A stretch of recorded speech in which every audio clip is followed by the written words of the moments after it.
So we're back for another interview, and this is a real treat once again for me. I'm joined by two fabulous big band swing jazz drummers, one for the UK and one from the US. First of all, I've got my friend, Mr. Pete Cater, wonderful Hello. UK big band drummer. He's going to be helping with questions. Thanks for doing this, Pete. I appreciate your time. Pleasure. And all the way from the US, we have Mr. Duffy Jackson. Thank you for joining us, Duffy. It's my pleasure, Matty. Thank you for bringing Pete and I together, and it's a pleasure to meet you. Well, hey, likewise. Thank you. Appreciate your time. So let's get cracking. Pete, have you got a question for Duffy? Yeah, let's just get right down to it right away. Duffy. Well, I was young. I needed the money. It was. No, we'll get round to Lola Falana in a moment. But oh my goodness, I just saw her last night. Oh no way! On a movie. Remember A Man Called Adam, Sammy Davis Jr. Of course, where he played a jazz trumpet player. Yeah. And Lola was into it. She was looking beautiful in it. You know, I played her act with Sammy Davis. I was Sammy's drummer, 74 through 76. You know, and I backed up Lola on a bunch of gigs. Man, she was very sweet and kind. Yeah, I remember that from the very first time that we met, which was actually in Anaheim at a Jazz Educators Convention in 1986. Oh my goodness gracious, huh? And that was the first time I heard you play live in a trio with Harold Banco and Todd Coleman at the Marriott Hotel right by where the NAMM show goes on. We were the rhythm section that backed up everybody for 4 years in a row. Yes. And I tried to call Harold the other day. I think he's retired from teaching in Rochester. So. Here, I think I have a picture of us from that time. I'm just gonna take your time, Pete. We'll talk amongst ourselves. I have to watch golf on TV in a couple right here. Look at this. This is you and me in Anaheim in 1986. Look. I think I still have that sweater. I don't know. No, I don't have the shirt anymore. That's the first time we met. Man, that's wild. Yeah, I had a ball playing at those conventions. You know, a lot of schools invited me to come and play with the students from there. So it was a great time for music education in America. It really was, and I was very sorry when all that kind of fell away a few years ago, and you know, like so many of these things, it kind of had its time, and things move on. So, all right, let's get right to it. Let's talk about Count Basie. Let's talk about Lionel Hampton. I need to say something because our timing is still perfect.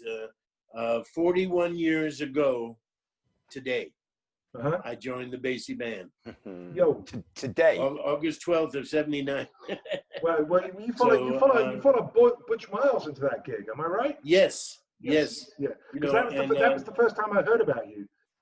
You know what? I was able to see and hear Butch with the Basie band at the Grosvenor House for 2 weeks with Lena Horne.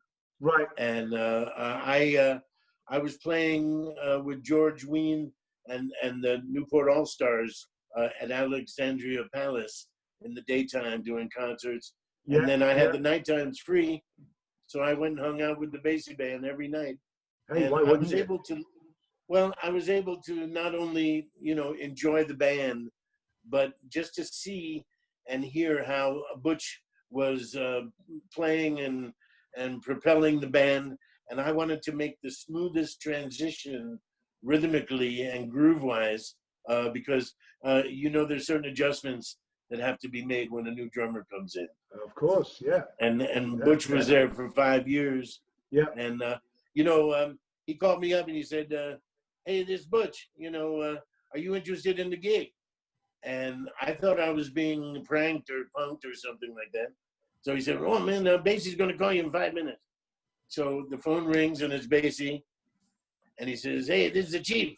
You want to come on the band? Are you ready?" And I said, "Who is this? Hey, wait a minute." I wasn't sure it was Basie at first, but then I realized that it was the real deal. And Butch gave me 7 months to prepare to go on the band. So I made 50 cassette tapes filled with every song the Basie Band ever recorded. So I kind of knew the nuances and the feeling that Gus Johnson and Shadow Wilson and Sonny Payne put into the band. And you know what? I've become a big fan of Harold Jones. Oh, absolutely. With the band. I hear a very clear lineage in the way you interpreted the Basie repertoire, the way that Harold did. I think it's a very close connection there. Does Harold play for Tony Bennett at the moment? Is Harold? Yes, he's been with them for years now. He's a very musical drummer. He has multiple cymbals to be able to take you on different, journeys. Because every cymbal creates a certain atmosphere. And I've been cymbal-minded for years, many years anyway.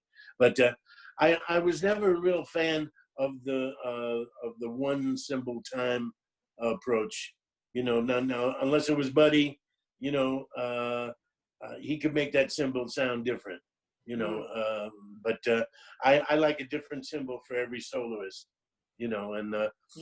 Since moving to Nashville too, I've been playing a lot of brushes before the pandemic. I was going to ask you about this stuff because the last phone number I have from you from probably 20 years ago was somewhere in Florida. I think it was in Miami. Yes, my wife and I. What took you to Nashville? Well, I would say Hurricane Katrina. And okay, that would explain a great deal. Yeah. We had 4 very intense storms within like 2 months, right. And we had 4 little kitty cats that we couldn't take to the shelter, so we rode out those storms, and it was frightening. It really was. Yeah. And a friend of mine who was a fan invited my wife and I to come up to Tennessee and just check out the scene, which we did. We had a wonderful time. Right. So I went back to Florida. The scene was kind of drying up in Florida. I was doing a lot of teaching in schools and everything, and all of a sudden it became, an issue of security to be welcomed onto a campus. So a lot of that came to a standstill. Right. I built myself as the Johnny Appleseed of jazz, as far as the young drummers, and just planting seeds of love and happiness into their hearts. And a lot of great drummers that I'm fans of have come up to me and said, "Hey, Mr. Jackson, you gave me a pair of sticks 30 years ago." And I said, "Give them back."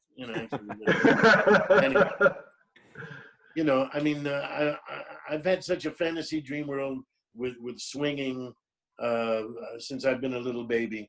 Of course you have. I just turned 67 July 3rd, and I started in 1957. Wow. Don Lamond, the great drummer, came to our home in Chicago.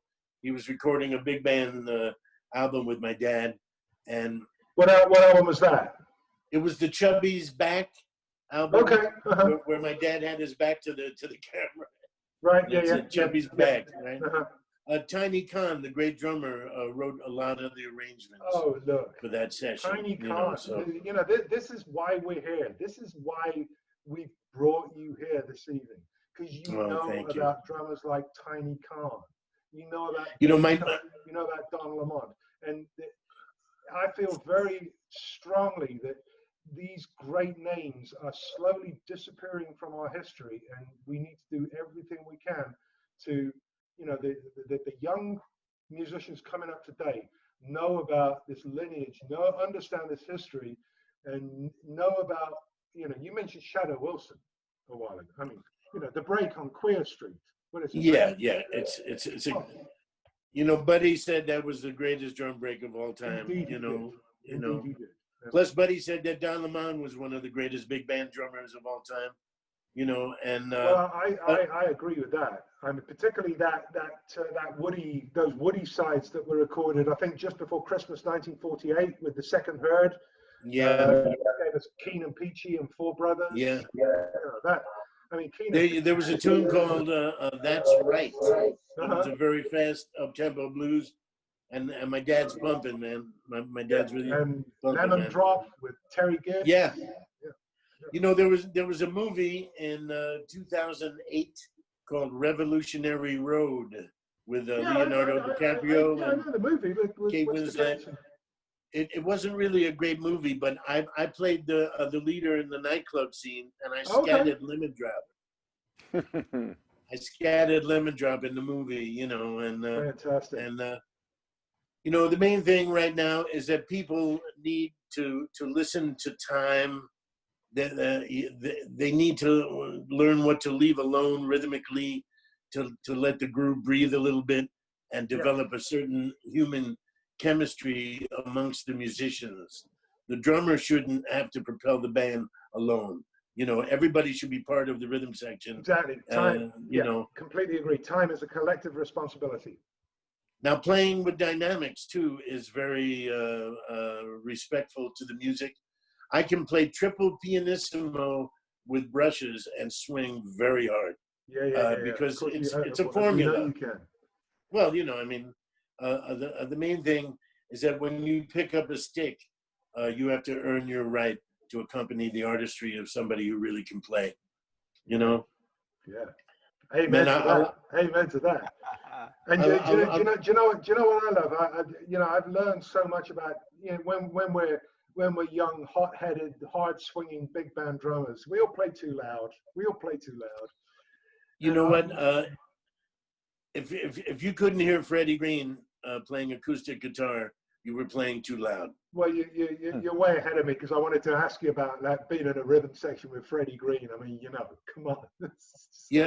One time he turned around to me and he said, "Give each beat its full value of time." Yeah. I said, "Freddie, you never talked to me so much before. We have to get together and hang out, you know."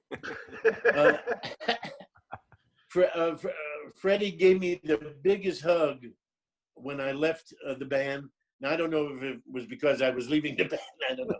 But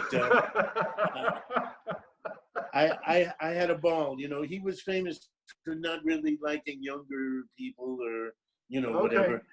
You had to earn his friendship, you know? Mm-hmm. Yeah. I think that was kind of a way, that generation, that they were kind of like that, weren't they? There was, you know, you would, I can remember some of the, when I first got to London, some of the big, heavy studio musicians around London, they kind of look at you a bit with a skunk eye for a while, and then after you played maybe half a dozen or 10 gigs or sessions with them, they'd start to accept you. But it was a very gradual thing. You had to earn your stripes, and you know, drummers have to earn the trust of the other musicians. Yeah.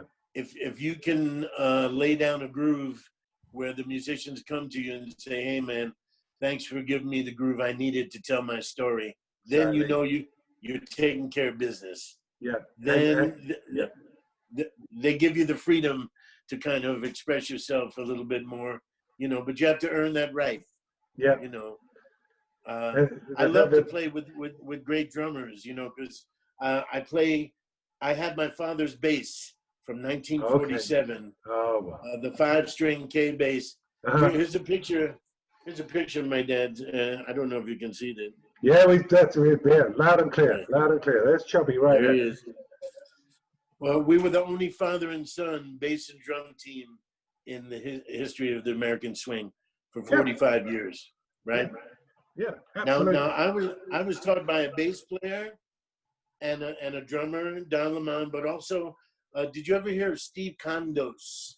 He was a great jazz tap dancer. Yeah, he was good friends with Buddy, wasn't he? Yes, he could tap dance anything Buddy could play. You know, and he was one of those guys.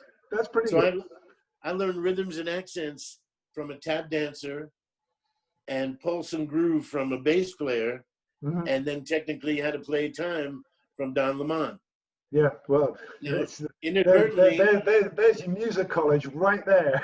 Yeah, man. grounding. Now, inadvertently, I was taught by Davy Tough too through my dad. Of course you were. Of course you were. And then, you know, I want to.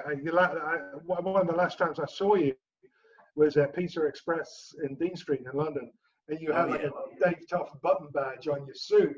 Oh yeah, man. With like a little snare drum.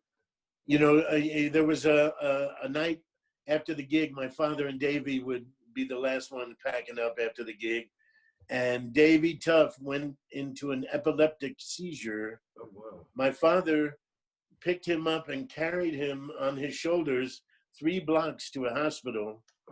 And the next night they were on the bandstand playing like nothing happened. Yeah. You know, I mean, that was their dedication. They couldn't wait to get to the bandstand every night to play. Yeah. You know, well, and this is what we're all about this evening. About this glorious, genuine history of what it is really all about. And you know, I hope all the young drummers who tune into this, who look at it down the line, will start to think about how to play the hi-hat cymbal. Oh yeah. And come on, there is so much beauty in a pair of hi-hats. You could play brushes on a hi-hat and make a beautiful sound. You know what I mean? Exactly. But just getting the you know, there's more than an octave. There's 2 octaves out of a pair of hi-hat cymbals if you just know how to control them. And you know, this is what we have. We have a duty.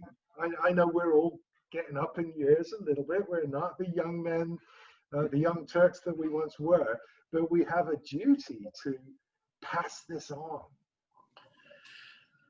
You know, by letting younger people know that there's an alternative to what they have been force-fed, you know, musically.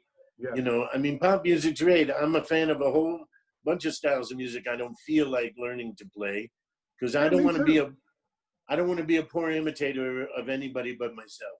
You know what I mean? Yeah. You know, hey, Steve Gadd is a genius to me, and all these great drummers that can play. I'm fascinated with all the young little lady Japanese drummers that can play 10,000 beats a second. Oh yeah. Yeah, isn't that? I want to know who's teaching them how to play that way. You know, they all have like 25 tom-toms and 12 cymbals, and if you drop a stick, you're going to hit something, you know. So, I mean, you know,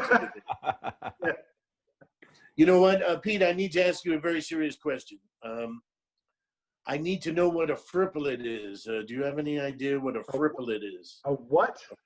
A frippolet. Can you spell that for me, please? No. It's very difficult. No, I asked young drummers, I said, hey, man, can you tell me what a frippolet is? They said, I don't know. I said, I don't know either. That's why I'm asking you. You know, but it's a little play on words, you know, that, you know, the most important thing, figure out rhythmically how you can stimulate the forward momentum of the groove. Locking it in with the bass player where you feel one. You know, my dad and I developed a concept called the universal groove, where everybody feels one at the same time, you know. Yeah. Now, we have to embrace the triplets with love.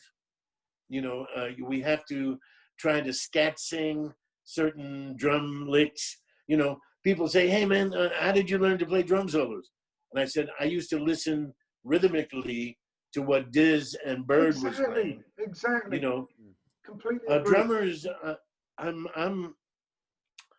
almost afraid to hang out with drummers. You know, they're very unique, strange people. You know, I'm not trying to say that you guys aren't, but I mean, you know, I tend to hang with piano players and you know, horn players, whatever, because I'm trying to learn harmonically what I'm doing to be able to accompany the artistry of the musicians better. Of course. You know. So, but the main thing, man, when you think of my father and myself, you know, it's about putting a grin on the groove and aiming the beat at your feet. You know, that's all it is, man. Absolutely. You know, you know, I don't mean to take over the conversation, but I just Please do. my wife says I should let you ask a question. We were rather hoping that you would. Yes, indeed. We were. You know, having known you this many years, reticence is not a word that I tend to associate with you. You know, I'd like to relate a story. I was 5 years old, and I was in my tuxedo, and I was on my dad's TV show. My dad was in television in New York and Chicago as the host of the Little Rascals show. Remember Spanking Alfalfa and the Little Rascals? They made some movies in the 30s. Yeah. My dad was the host of that show, where he would have like 3 string basses with faces on them and have little kids performing. And so anyway, this older gentleman is telling me, play the tom-toms, do this, do this, do this. I said, hey, I'm 5 years old. You know, I know what I'm doing. It was Gene Krupa trying to give me a drum lesson on live television. I didn't do one thing he showed me, and it was like a comedy skit or whatever, you know. But that was the great ace drummer man, Gene Krupa, trying to teach me how to play. Does any of that footage still exist? Is it on YouTube? No. It was local New York television, and they didn't really like just all keep went any live, no videotapes, no kinescopes or anything like that. Yeah, What a shame. But the main thing is that I've had a fantasy dream world as a little baby. You know, my dad, when he was in Chicago, I'm like 4 years old, and Count Basie and all the great musicians would come over to his penthouse apartment because he had a basketball court on the roof. Oh. And could you picture the Basie band shooting baskets at 4 o'clock in the morning? I can.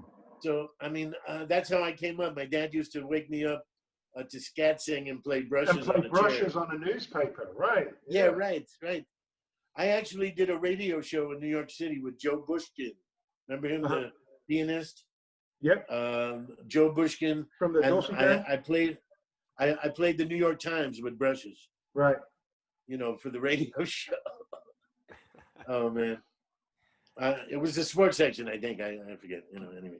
Duffy, but how old were you when you kind of thought, yeah, this is for me. This is what I'm going to do. This were you at 5 years old? You know, I had my 5th, 6th, and 7th and 8th birthdays on live television in New York City, and there was a picture taken of my dad and I playing, and it said Duffy Jackson wants to go on the road with the Count Basie band. I'm like 5 years old, but I knew at 5 years old I wanted to go on the Basie band.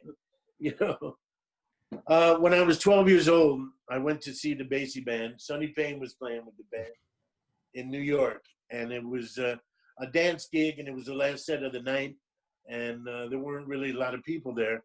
Now the thing is, Sonny Payne was the drummer, but he had to go to California to take care of a family business, and Don Lemon filled in for 2 weeks at this engagement. Oh, so Don, yeah, man. Oh, Don sounded great with the band, man, really. And so anyway, Don goes to Basie and said, "Hey, why don't you let Duffy play a tune?" So I got up there at midnight and I hit Shiny Stockings with the big band.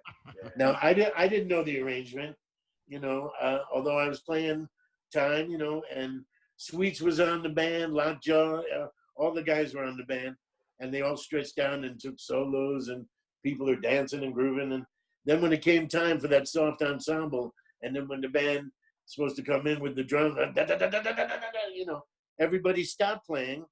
So I stopped playing too. Now Basie said, "Play, boy," and I went crash bang, and I got through the arrangement. Now he wouldn't let me sit in with the band for 7 years after that, and the first tune that I played with the band was Shiny Stockings.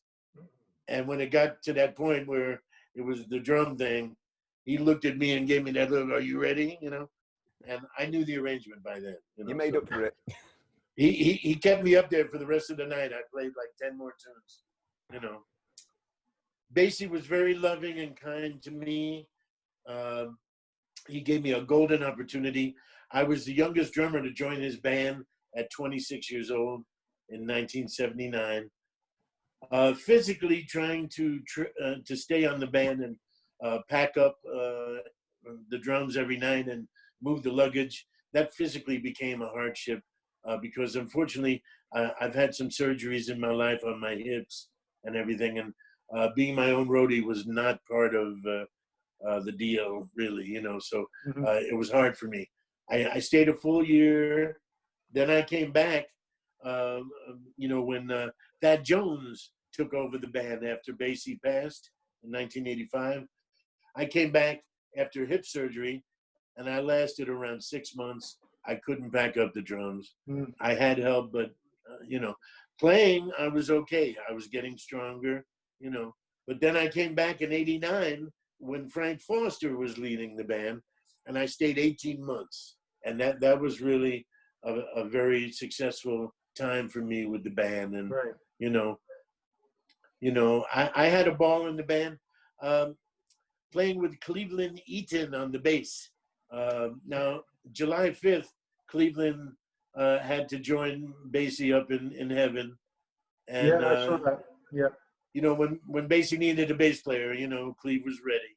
Yeah. You know, and I talked to his wife, and I said, hey, the chief needed Cleve, you know, and Cleve was ready to go. And, you know, but I had a ball playing with Cleve.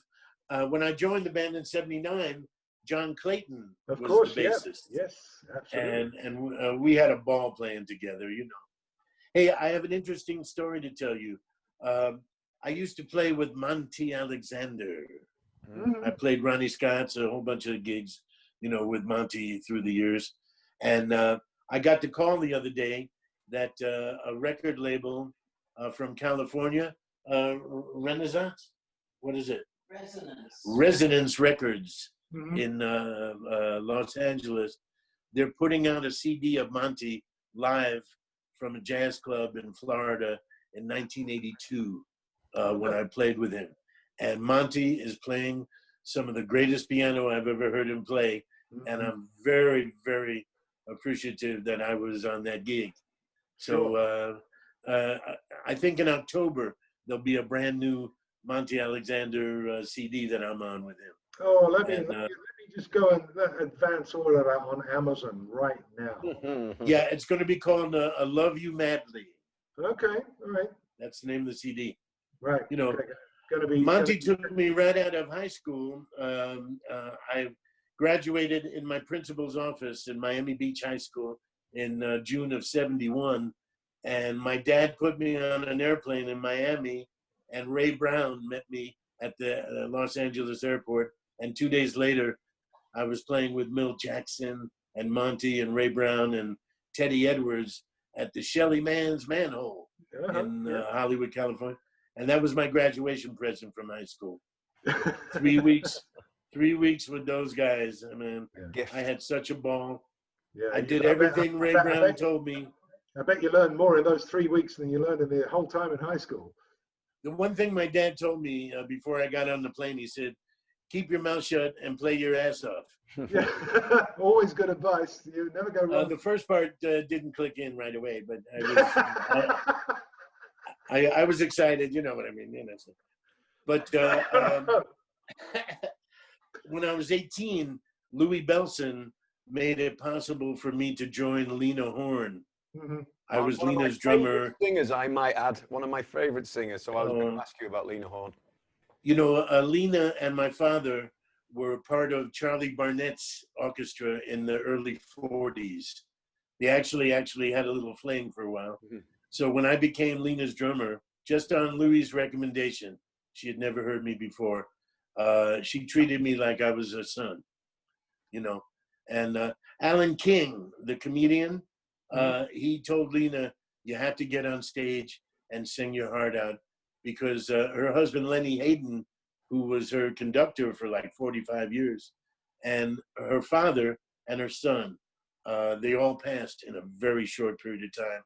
And Lena was, you know, definitely needing to get back on the stage and sing her heart out. And I was her first drummer to do that with her, you know. So, you know, so then, you know, playing with Lionel Hampton. When was Lena Horne, sorry? When was Lena Horne? When were you playing with her? That was 1972. Right, okay. Yeah. And then after that, you know, my father and I actually played. Do you remember a lady, a singer, actress by the name of Edie Adams? Yeah. She was married to Ernie Kovacs, a comedian in America. But my dad and I went on the road with her for 8 months because her husband was Pete Condoli, the great lead trumpet player that Woody Herman first heard. And the thrill that I received playing with the lead trumpet player and bass player of Woody's first heard, really, it was magical. You know, I got chills playing with them because, you know, when the drummer and the lead trumpet player have the same concept of time, then everything kind of falls into the pocket. And there's nothing more exciting than having a lead trumpet player.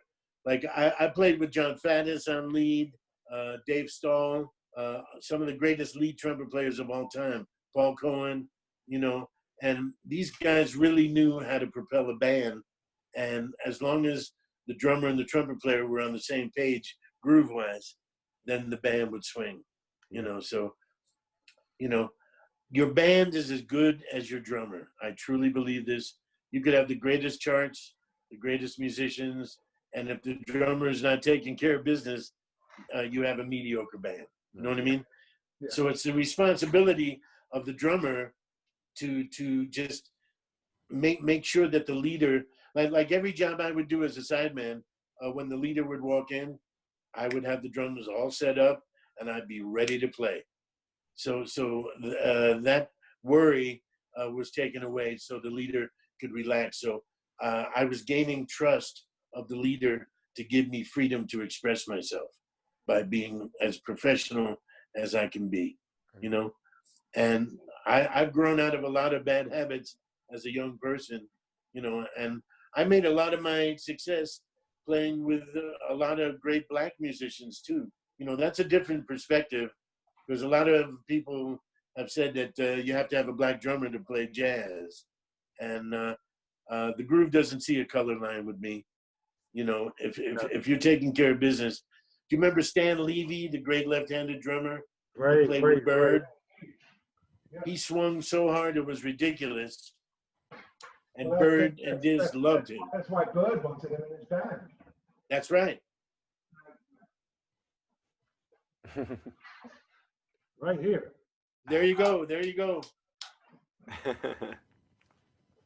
He had a very successful business of taking pictures at weddings in California. You know what? I was playing like a wedding reception. Art Pepper was on saxophone. I mean, it was an all-star band, and we're playing like Tie Your Yellow Ribbon and Feelings and everything. I couldn't believe we were playing these tunes. But anyway, Stan Levy comes up, and I said, man, I'll turn the drums around. Would you please just play one song? I'd love it. And man, I turned the drums around, and Stan Levy hit a blues, and the people started dancing and grooving. I never forgot that. He could still swing from the first beat. But I think you kind of touch on something important there. You see, you're playing a wedding reception in California, and Art Pepper is on the gig. And I think a lot of young musicians don't realize that there is this reality where where we're not playing the Montreux Festival, or we're not playing at Carnegie Hall, or we're not playing the Hollywood Bowl, and we're doing all this other stuff in between that we have to do with professionalism and a good grace to support ourselves as professional musicians. And I think this is something that it's a reality that is not spoken about sufficiently. Years ago, as a professional drummer, you had to play all styles. Exactly. You had to know how to play Latin, you know. I mean, I know certain jazz drummers that would get on a wedding and they'd have to play like a merengue or something, and they wouldn't know how to do it. Yeah. Now there are specialists that are really great at one thing today, but years ago you had to know how to play all different styles. Mm-hmm. Yeah. You know, it's like if you go on a club date, a horn player has to know 500 songs. Yeah, you just put your piano and say, okay, G, yes, yeah, G, right. Yeah, right. F, B flat. You know, there's something about spontaneously creating music. If everybody knows the tune and the form, you know, it's an art to be able to just create something spontaneously. Yeah, That's again, it's another one of these art forms that I think we're slightly losing a connection with. And I don't think the young musicians today are maybe coming up with perhaps the most fully formed understanding of how that actually works. Where somebody just, you know, as I said a moment ago, they just give you a key signature. yeah. Oh. You know, when you're at a certain level of understanding and you play with a lot of the same musicians all the time, just eye contact is all that you really need. Sure. You know, at times, you know, hey, one time Freddie Green turned around and gave me a look like, hey, what song are you playing? You know, you know. So looks can be very powerful, especially, you know, if they're meant in a certain way, you know. But, Yeah. you know, hey, as I said, I've had a fantasy dream life. Now it's a fantasy to play with the pandemic. Well, isn't it really? I have to be very truthful. I practice piano and bass every day. You know, and I'm trying to keep my mind into harmony and melodic content and everything. But you know what? Friday the 13th of March was the last time I picked up a stick. Right. Now I've been playing 63 years, you know. I think I've heard enough of myself. But the thing is, I still have a desire to want to create and accompany the artistry of soloists that have something meaningful to say musically. You know, I'll always have that childlike spirit that Dizzy had. You know, Dizzy could get on a bandstand and have energy like he was still in his 20s. Yeah. You know, hey, I have to tell you a story. Alexandria Palace, I forget what year it was, but Dizzy was playing with his group, and he had the great drummer Michael Carvin. Do you remember him? Yeah. Real tall drummer. Yeah. So anyway, they finished their set, and the people wanted an encore. And Dizzy said, "Hey, Duffy, come on up here." They put up another set of drums for me, and Diz got on the congas. Oh, okay. And Michael Carvin and Diz and I played Caravan for like 25 minutes, man. We went nuts. Like I've never played that way in my whole life. I've got a feeling that was 90. Were you there with Lionel Hampton? I was playing in the All-Stars. My dad was actually, it could have been 78, 79, you know, because my dad actually did a tour with all the older guys. Yeah. And he had Panama Francis on drums. I'll have that written up somewhere in an old copy of Crescendo magazine somewhere in my Yeah. So anyway, I mean, you know, Diz and Michael and I went nuts, and we're standing off the side of the stage at the end, and Diz is blowing his chops up, you know, and they're taking pictures with little kids and everything, and all of a sudden a big Rastafarian guy comes up, "Hey, Diz, I want your autograph." And Diz said, "Okay, man, I'll be right with you." This guy pulled out a knife this big, you know, and lunged towards Diz with the knife. Now the kids are right there. Michael Carvin, he was like 6'4" or something. He wrestled this guy to the ground, and within 2 seconds, Diz had his knife out, saying, "Come on, you want some of this?" And I'm standing right there. I said, 2 seconds ago we were playing, and love and happiness and groove, and laughing and everything. All of a sudden, like we're breaking up like a fight with knives. You know, I couldn't believe what was happening. But Diz was cool, man. But he was no nonsense. You know, if you challenged him, he was ready. He was ready to go. Yeah. Anyway, but I have wonderful Dizzy stories, man. 1990, I did 70 concerts with the Basie band with Billy Eckstein and Dizzy. And we had a ball on the band bus. The stories that these guys told, I wish I would have had my little cassette tape recorder, but I was kind of afraid to tape it, you know. But I knew my place in the back of the Basie bus, I'll tell you that, you know. I could observe everybody, and it was a dream come true to be sitting on the Basie bus saying, "I can't believe I'm actually here," you know. Basie gave me that golden opportunity, man. You know. Okay. My wife says that I should let you guys talk occasionally. Well, I'm quite happy. I'm sorry, I hate to ask you, are you still married to Marina? Is it still the Yes. same wife? Marina and I just celebrated 20 years, June 16th. Fantastic. Congratulations. I say hello. No. Pete says hello. Hello. She's a little camera shy, you know. Yeah. She has to put clothes. She has to put clothes on first. Yeah. You know, I barely have this shirt on for the interview. Anyway, that's another thing. Yeah. Duffy, can I ask, do you have the same approach for backing a vocalist as you would driving a big band, full of instrumentalists? Do you take the same approach? I think you have to play with as much intensity as you can at a softer volume, because you could back off 2 or 3 different little pegs of intensity and still kick the band. Carmen Bradford was the vocalist with the Basie band when I was there, and she came up to me one time and said, "Hey, my asthma is kind of acting up. Could you play a little less intensely behind me?"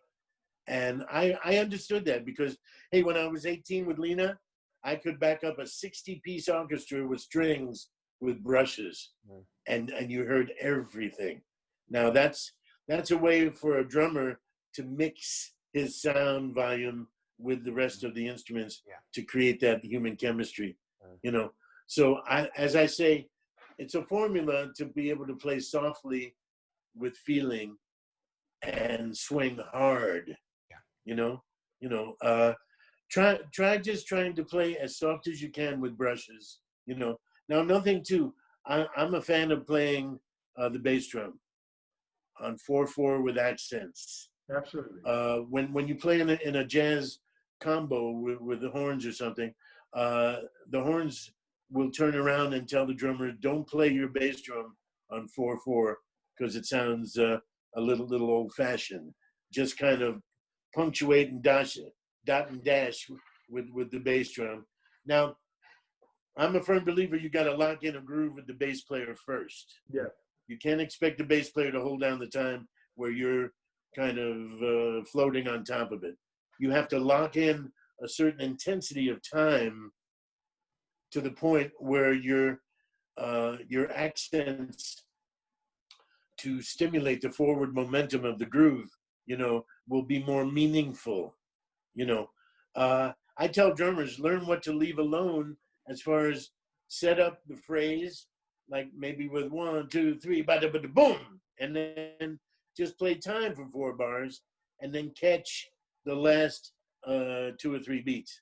But it shows musical maturity if you don't try and catch every accent that's there on the paper, plus putting your extra accents in on top of that. It's too busy. Yeah. When the band comes up to me and said, "Hey man, thank you for playing time through this section, because there's a lot of very interesting rhythmic situations that they can't have a drummer." You just reminded me of something you told me years ago, that there was a band leader in Florida, and I think he was a Basie alumnus, and he Tippexed all the figures off the drum charts. Yes. Paul Cohen, the great lead trumpet player, Right. He would white out all the drum figures. Yeah, I remember that. Now, see, I knew the arrangements, plus he trusted me to play time for his band, and it was a great pickup band. He rehearsed every Thursday for 30 years, and he would have a whole bunch of different guys playing in the band. So, but he was the kind of guy that would, kind of yell and scream at you to play properly, and guys would walk out on his... Remind me, who is that? What was his name? His name is Paul Cohen. Oh, okay, the lead trumpet player. He played in the Basie band when I first joined, the first 3 months. Yeah, I know. Yeah. He was the lead. See, the thing was, Frank Sinatra dug Paul Cohen's lead playing. Basie loved Paul Cohen, but you know what? The guys in the band didn't really like him as a person.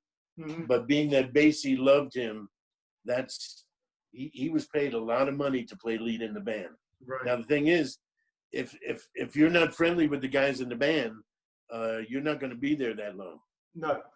See, that's the thing. Basie never fired anybody, as far as I remember, but the band members would vibe you off the band. Yeah, they just let you know when it was time to go. Yeah, man. And I was never really treated that way. I was so happy to be there. I played with love in my heart every night. My dad really taught me that's the dedication. He loved Woody so much, and I loved Basie so much. And they were our road daddies out there. And my dad and I had a ball playing with them. And Fats Waller told Basie, who was originally a drummer. Fats said, "Hey, Basie, you better learn another instrument because you're not that good on the drums." So that's why Basie went to the piano. But the thing is, Basie loved drummers. He loved Buddy. Of course. He loved Buddy. There were some great drummers that didn't last too long in the band that were really great drummers. But you know what? It's hard out there on the road.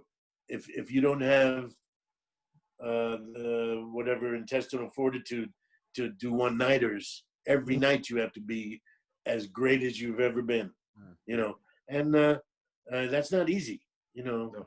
That's why the Basie band was loved so much, man. Did it feel very different after Basie had passed? Did it feel a different band then, or a lot yes. of members? You know the term where they say it's a ghost band without the leader there. After Basie passed away, Thad Jones was the first gentleman. Actually, Eric Dixon fronted the band for around 7 months before they decided to hire Thad to lead the band. And the Basie band didn't want a leader. They didn't feel the necessity to be conducted playing corner pocket, you know what I mean? So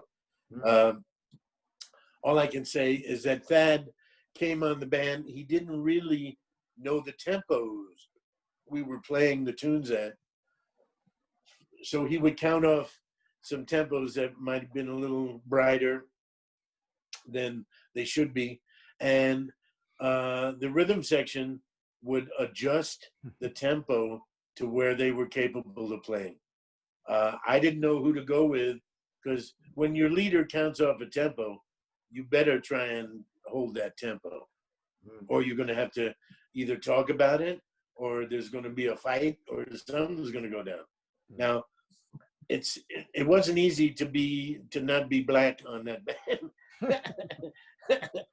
It didn't help my situation, but the main thing, I was taught by my father and a lot of the greats of music, and I wasn't going to be told that I didn't know what I was doing.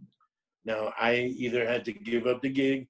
Now, first of all, in that band, there couldn't be two white musicians in the rhythm section at the same time. That was a definite no-no. Either you have a white drummer and a black bass player, or a white bass player and a black drummer. Now, I was replaced by Dennis McCrell, one of the great drummers, great arrangers, a beautiful man, I love him, and a great swinger. He was more modern in the concept. It was closer to hearing Elvin in the Basie band than me, So, please believe me, I'm a fan of every drummer that played in the band, but it's hard for me to listen to other drummers with the band, especially if they're not playing for the band the way that I used to, I don't mean to make an egotistical statement about it.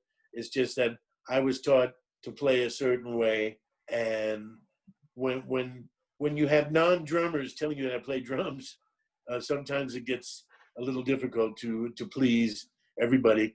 And after Basie passed, there were all chiefs and no Indians, if you know what I mean. And I think it says a lot, the way you said you played for the band rather than with the band. It's a difference. You have to play for the band you're traveling with, Yeah. or they'll get very tired of you quickly. Yeah, you have to know what the arranger or the composer had in mind when those charts were originally crafted, and Yeah, play yeah. in the spirit of what Neil Hefti or Frank Foster or Sammy Nestico or Ernie Wilkins or whoever, what they were thinking of in the era that those charts were written, whether the drummer was Sonny or Harold Jones or whoever, and you have to respect the music and play it the way.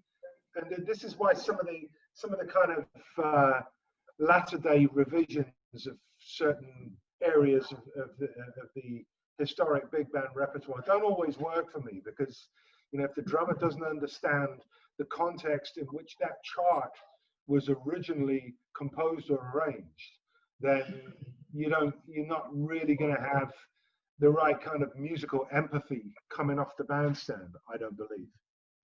That era, there were a lot of non-conservatory trained musicians. Yeah. Like Sonny was one of the greatest big band drummers of all time, with Harry James and Basie, and he couldn't read the charts. Yeah. Now he had to learn the charts by ear, and that takes an extraordinary mind to be able to do that. Yeah. I'm going down the rabbit hole here for a moment. Many times I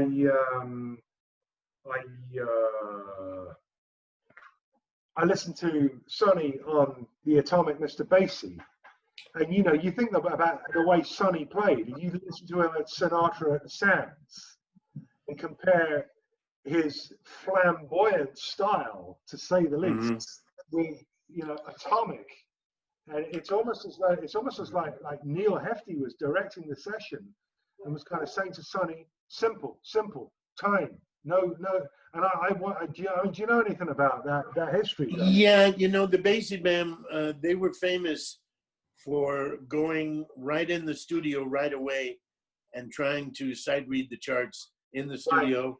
Right. So there is a concept of thought of playing the charts on the road for a week or two. Oh, definitely. And just, getting tight with it, then go in and record. Yeah. So Sonny didn't really know the charts as well as he eventually did.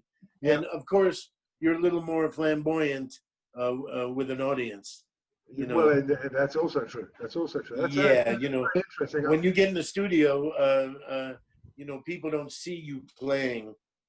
So you could be very subdued and not be able to really get how you want to play over because you're afraid to overplay in the studio. Right? I've always felt that knowing Sonny's playing as well as I do, I've always got a very strong sense of that from Atomic. Whereas if you listen to an album like Chairman of the Board, where again another studio date, he's flying, he's tearing it up, and I always kind of assumed from that those charts, when they were recording them, they'd been broken in on the road, and he was just so much more comfortable where he was going with them. Not as often as you would hope to think. Right. Okay. All right. Excuse me. I recorded an album called Kansas City Shout. Yep. With the band on Pablo, with Eddie Cleanhead Vincent. It's up here on the top shelf. That's a good place for it, actually. It sounds good up there. But Joe Turner, we show up for this session 10 a.m. We're all there. Joe Turner shows up with like a double 6-pack of beer, and he sits down, and he was like drunk at 10 o'clock in the morning. He couldn't even say, "Have a day, I got to believe." I mean, I don't even know what he was singing. And the thing is, he was supposed to bring in some big band arrangements for the session, and he didn't. And he got into a little bit of a confrontation with Basie, and Norman Granz came in and said, "Okay, Joe, thanks very much. That's all we'll be needing of you." So he sang only 2 tunes on the session, I think. But then Eddie Cleanhead brought in a bunch of charts, and we ended up faking a couple of things.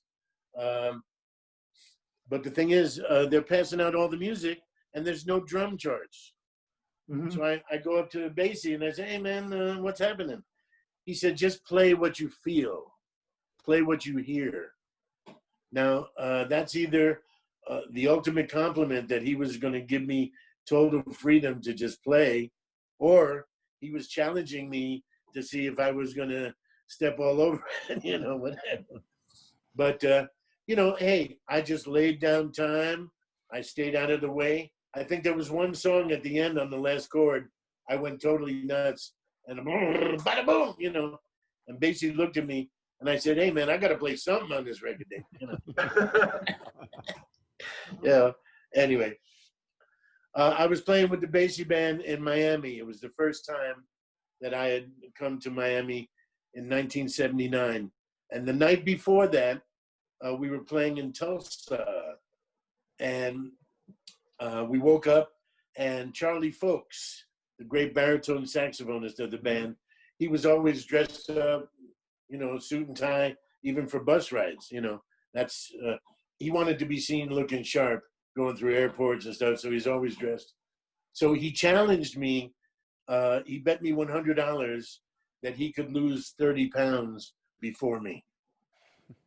And we get on the band bus, and we have a 4-hour ride to Dallas to play a dance. And he's usually the first one to wake up. "Okay, guys, let's go." And you know what? He had a massive heart attack on the bus and died on the bus. And 3 hours later, we're on the bandstand with some white guy in a brown suit playing baritone sax, reading the parts like he's been with the band forever. Basie was laughing with the people dancing up to the band. I was in shock. I couldn't believe we were playing even. But that was the concept of the show must go on. Yeah. You know what I mean? So the next night we're in Miami, and I go up to Basie. I said, "Man, I want to apologize in advance, you know, because I got all my fans and my friends in the audience, you know, blah, blah. So I'm taking my solo on Whirlybird, and everybody's yelling my name and everything." So Basie comes up to me and said, "Man, this ain't Miami, this is your Miami."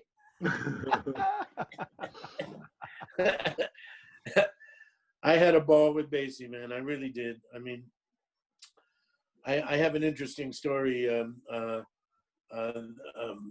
had played with the Basie band. The band was in Boca Raton, Florida, and I had played a gig at the Boca Raton Hotel.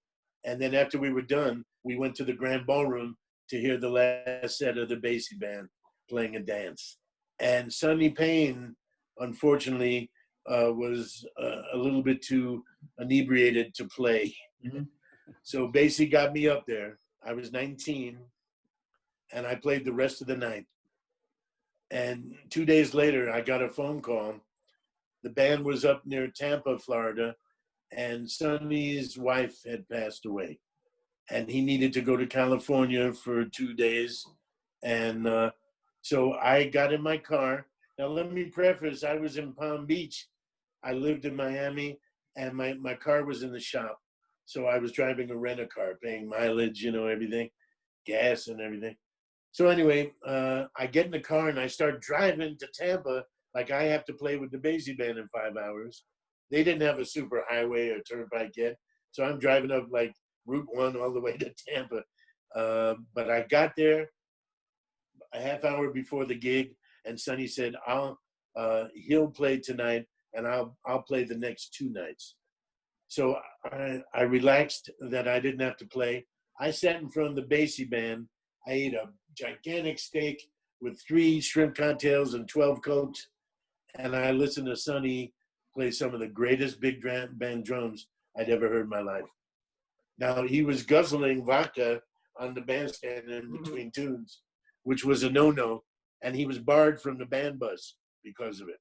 So here I have Sonny Payne in my car, and I'm following the band bus back to the hotel. And Sonny is yelling and screaming and crying and everything. Oh, but it was very emotional.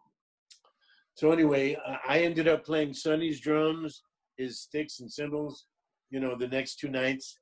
And the first night was a concert. I knew all the tunes. It was a great night. And then the next night was a dance, which I enjoyed playing dances with the band because we played a different repertoire. We played slower tempos. The people could relax. Basie was in a funny, happy frame of mind, you know. So after the gig, Basie said, "Okay, man, thank you. You did great. You did great. How much do you want?" So I said, "Well, hey, can you do a bill a night?" Now, in 1973, $100 a night, that was a lot of money. Yeah, yeah. You know, so he gave me $200. I thanked him, gave him a big hug and kiss. I drove back to Miami. I turned in the rental car, and with gas and mileage, it came to $197.12. I gave him the $200, and I went and got a cheeseburger and went home. And I'm sticking to that story, I'll tell you. Duffy, I'd like to ask one more thing, if that's all right. Yeah. And your sense of your swing is incredible. Timing impeccable. Your sense of enthusiasm when you play, it just draws you in. Your musical taste is impeccable. It is. But really, how come? I respect you very highly. How come? Why aren't you more widely recognized amongst drummers? This is a good and important question. Why is you know, my main thing is that as a young age, I had such an amazing life playing with all the greats and everything. Now I'm an older person now. I like my privacy. I kind of like being the best well-kept secret in the history of jazz. But I wrote a tune called "I'm Just a Son of a Bass Player," you know, and that kind of tells you the story. I love bass players. I love playing time with bass players. You know, Count Basie in Tokyo, he said, "Hey man, will you do me a favor?" And I said, "Chief, I'll do anything." And he said, "Please don't play bebop drums in my swing band." Now you know what that means, right? Yes. In other words, don't get too slick with your fills, yeah, and play more time for the band. And then if we like you, we'll let you stretch out a little bit later. You know what I mean? But you got to take care of the store first. Yeah. You know what I mean? Here we go. That's Right the here. most important thing. That one. Who's that handsome guy? Hey. Man, that one. drum set. Hey, wait a minute. Thank you very much. Good records, man. And you know, another great recording is the Jazz in America House with Harry Allen, the King. Oh yeah. That's You know, they had a bomb explode in the restaurant that we had dinner in the night before that concert. Oh really?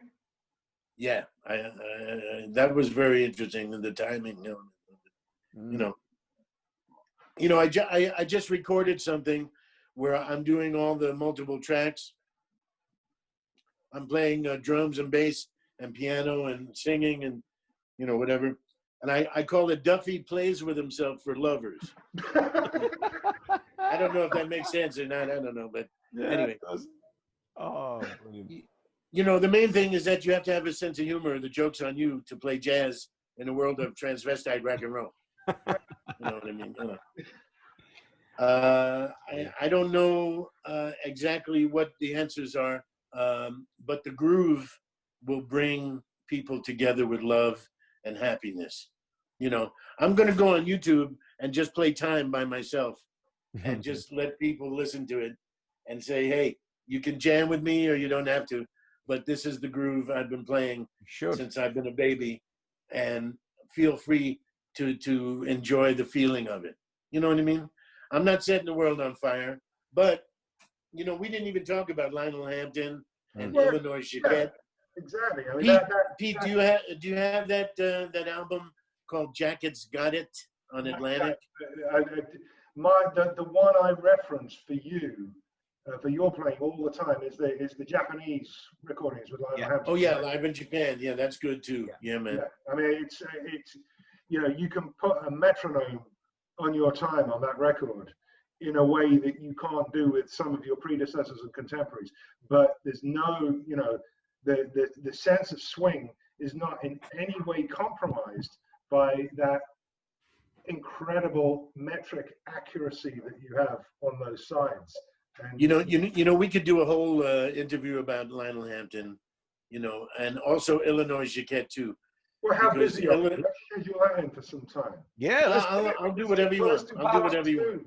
Yeah. You know, the main thing right now, I'm very appreciative that you would even think to have me, and you know, you guys can really help many drummers to clap on 1 and 3, which I'm concerned about. Anyway, yeah, you know, I tell everybody I'm a 2 and 4 dude in a 1 and 3 world. Yeah. You know, hey, I don't care how you latch on to the pulse, as long as you latch on to something. You know what I mean?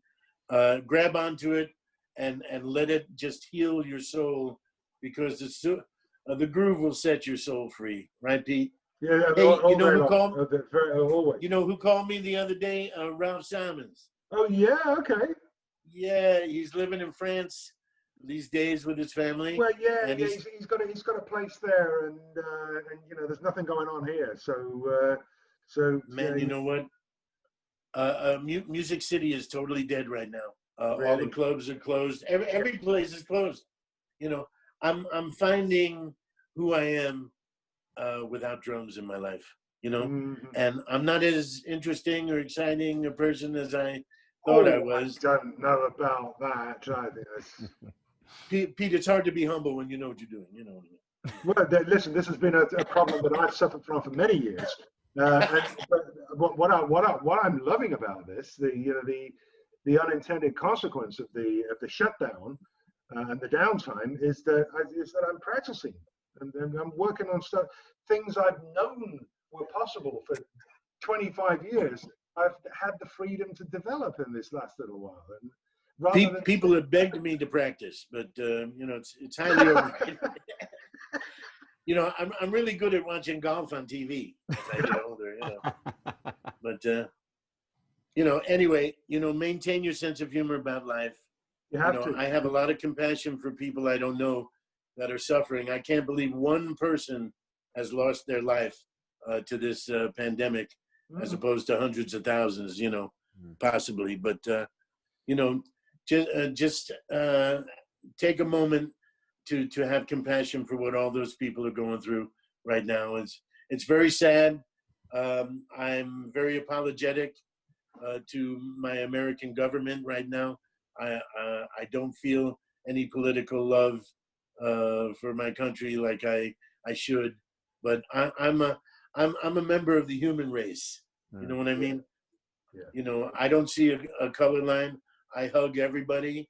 Well, I give everybody elbows now, actually. You know, but the thing is, man, you know, just keep that love in your heart for the groove, and know that there are people that unfortunately can't express themselves on an instrument, you know, to let out some of their anxieties or whatever, you know. But listening to the groove, you know what? Hey,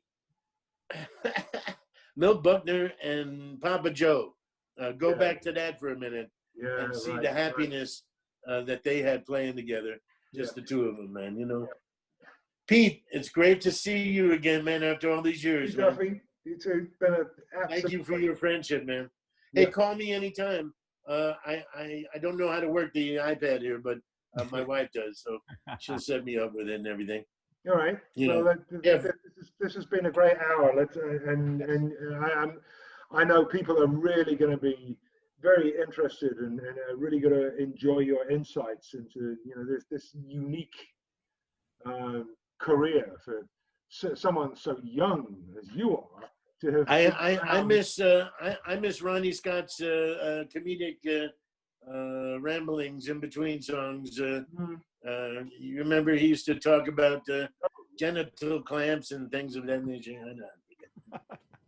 The main thing is that, hey, people love jazz and swing over in Great Britain, and I've been treated with a lot of love by people that really know what they love musically. And you know, I hope the dear Lord will permit me to come back over there and have some fish and chips with you sometime, you know? That would be a very good thing for not only for all concerned, and I think the listeners who haven't had the great good fortune here in the UK to experience your artistry live and in the flesh for probably about 20 years now, if I'm right, would benefit greatly to have that opportunity once again. Mm. I've been exposing myself in public for many years, actually. And, But the last time I saw you play was I have to work on it. I had done a concert in Paris, and I went back to London, and my wife said, "Hey, let's go. You've just been to Paris. Let's just go there and chill out for a couple of days." And we got this nice little boutique hotel, and we just went out for a walk. And there's round the corner, here's this jazz club, and who's playing in there? But you with some French musicians. And that was Yeah. That was in I had a ball. and that's the last time I saw you until today. There was a club there that I played for many years called the Caveau de la Huchette. It was a Right. dance club near Notre Dame. Mhm. And Danny DeRiz was the owner of the place. He plays vibes like Lionel Hampton. Right. And I had such a ball playing for the dancers in Paris because they really love to swing. Yeah. And they really enjoyed, you know, the grooves that we were playing. You know, see, I know what tempos the dancers can do their steps to. Mm-hmm. So if you gain their trust, then you're not an ugly American, you know? Yeah, you know, they couldn't pronounce my name. They called me Duffy. Duffy Jackson. Yeah, Monsieur Duffy. Lovely. I said, oh man, I don't know what to say, but hey, you know what? I proposed to my wife, Marina, on the top of the Eiffel Tower. Okay. Now she was holding me by my ankles over the edge, which was the view from that angle is unbelievable. Really, you should try it. Anyway, so Matty, thank you. It's a pleasure to meet you, man. You too. Thank you so much for your time, Duffy. I really, really appreciate it. And hey, look, let's maybe do a part 2 sometime. You know, there's plenty more to say, I'm sure. And anytime you want, man. I have I'm doing a book right now. The pandemic is forcing me to write my life story. Right. So so far it's a coloring book with a lot of pictures, but I mean, I'm gonna write some stories in there too. You know what I mean? Amazing. You know, take care, put the grin on the groove, okay, and aim to beat at your feet, and eat some Chinese food. Lovely. Right, man. Thank you, Take care. Duffy. Great. Thank you All very right. much. Great to see you, man. Much appreciated. Take care, Pete. Thank Pleasure. you very much, Great guys. seeing you. See you soon. Bye-bye.